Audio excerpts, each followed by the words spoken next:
ഒത്തിരി പലതരം മുളകുകൾ കണ്ടിട്ടുണ്ടാവും.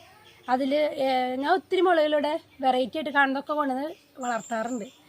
അങ്ങനെ എനിക്ക് ഏറ്റവും ഭയങ്കര ഇഷ്ടപ്പെട്ടൊരു മുളകുണ്ട് കേട്ടോ. അതിൻ്റെ വീഡിയോ ഫോട്ടോസ് കാണിച്ചത് നിങ്ങളെ. ഇതേട്ടത് ഇത് ശരിക്കും നമുക്ക് ജിംകി കമ്മലിനോട് സാമ്യമുണ്ട്. കണ്ടോ, ജിംകി കമ്മൽ വാതി കിടക്കുന്ന അതേ ഒരു ഭംഗിയില്ലേ. ഇതിനാണ് ജിമിക്കി മുളക് എന്നാണ് പറയണത്.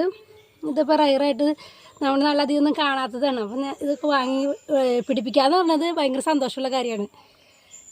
ഇത് ഇവിടെയൊക്കെ ഉണ്ടായിട്ടുണ്ട് നിറച്ച്. ശരിക്കും ജിംകി കമ്മൽ കിടക്കണ ആ ഒരു ഭംഗി കിട്ടുന്നുണ്ട്.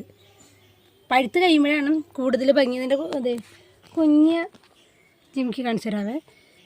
കണ്ടോ, ഇപ്പോൾ ഇവിടെ ഇറങ്ങി പഴുത്ത് തുടങ്ങിയിട്ടുണ്ട്. വിത്തുകളൊക്കെ ഉണ്ടാക്കിയിട്ട് നമ്മൾ കുറേ തൈകളൊക്കെ നമുക്ക് ഉണ്ടാക്കണം. ഇവരൊക്കെ പഴുത്ത് നിറം മാറുന്നത് പഴുത്ത് കഴിയുമ്പോൾ ശരിക്കും നല്ല റെഡ് കളർ തന്നെയാണ്. അപ്പോൾ ഇതിന് വേറൊരു ഭംഗിയാണ്, പ്രത്യേക ഭംഗിയാണ് ഈ ചെടി കാണാനായിട്ട്.